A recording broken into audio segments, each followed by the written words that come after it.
नमस्कार दोस्तों, मैं अभिषेक चौरसिया अपने YouTube चैनल में आप सभी का स्वागत करता हूं। इस वीडियो में हम मटेरियल टेस्टिंग के बारे में जानेंगे। इसमें हम किसी मटेरियल के मैकेनिकल प्रॉपर्टीज़ को टेस्ट करना सीखेंगे। किसी भी मशीन या उपकरण के पार्ट्स ख़राब होने के सिर्फ दो कारण होते हैं, वियर आउट यानी घिसना या ब्रेकडाउन यानी टूटना।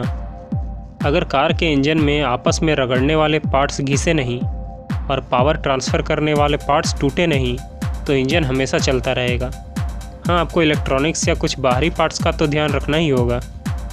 तो सभी इंजन, मशीन, टूल्स इत्यादि को सबसे मजबूत और सबसे वियर रेजिस्टेंट मटेरियल से क्यों नहीं बनाया जाता? ऐसा इसीलिए नहीं किया जाता क्योंकि अलग अलग पार्ट्स के ज़रूरत के हिसाब से मटेरियल्स के प्रॉपर्टीज़ अलग होने चाहिए। मटेरियल आसानी से अवेलेबल होने चाहिए। मटेरियल इकोनॉमिकल यानी किफ़ायती होने चाहिए। किसी भी कंपोनेंट को बनाने से पहले उसके लिए सूटेबल मटेरियल के प्रॉपर्टीज़ को जांचा जाता है।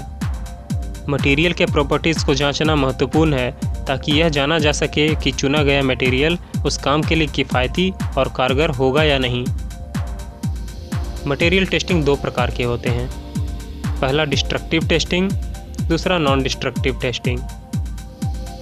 Destructive testing is the process of inspecting, testing or evaluating materials or components by destroying the serviceability of the part. Destructive testing, जैसा कि नाम से पता चलता है, जांच की एक ऐसी प्रक्रिया है जिनमें जांचने के बाद मटेरियल या कंपोनेंट उपयोग लायक नहीं बचते। इसीलिए इस्तेमाल किए जाने वाले पार्ट्स के बजाय टेस्ट कुछ सैंपलों पर किया जाता है। डिस्ट्रक्टिव टेस्टिंग के लिए सबसे महत्वपूर्ण उपकरण है UTM यानी यूनिवर्सल टेस्टिंग मशीन।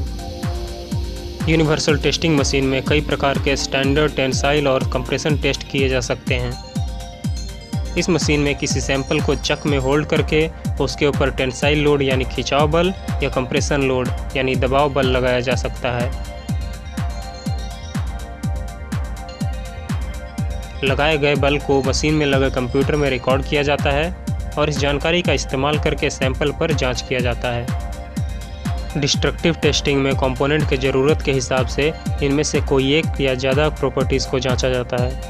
पहला प्रॉपर्टी है tensile strength. Tensile strength is the maximum tensile load a part can withstand before breaking.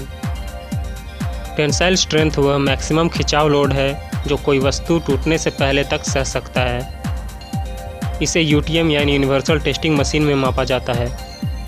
Tensile strength जांचने के लिए एक स्पेसिमेन यानी नमूने को यूनिवर्सल टेस्टिंग मशीन में धीरे धीरे बढ़ते लोड से तब तक खींचा जाता है जब तक वह टूट नहीं जाता।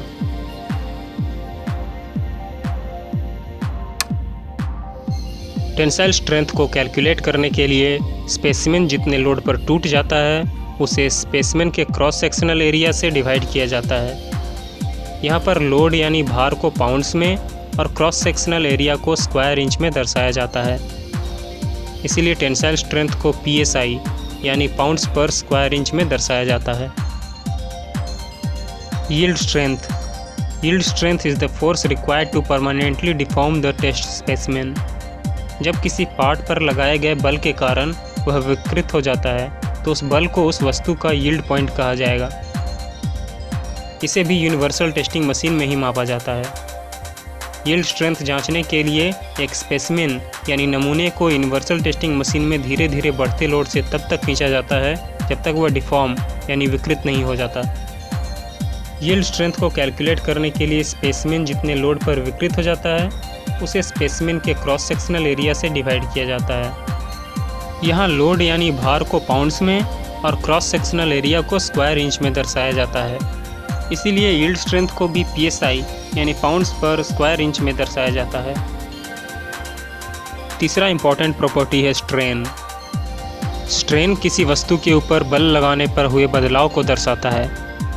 टेंसाइल स्ट्रेंथ जांचने के दौरान टेस्ट स्पेसिमेन के टूटने से पहले जितनी लंबाई तक वह खींच जाता है उसे उस स्पेसिमेन की ओरिजिनल लंबाई से डिवाइड करने पर निकला अनुपात स्ट्रेन कहलाता है। तो अगर स्पेसिमेन का ओरिजिनल लेंथ L है और उसके लेंथ में इंक्रीमेंट del L है तो स्ट्रेन बराबर होगा del L divided by L।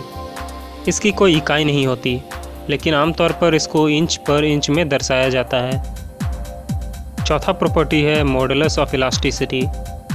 Modulus of elasticity यह बताता है कि दिए गए बल पर किसी स्पेसिमेन का इलास्टिक डिस्टॉर्शन कितना है।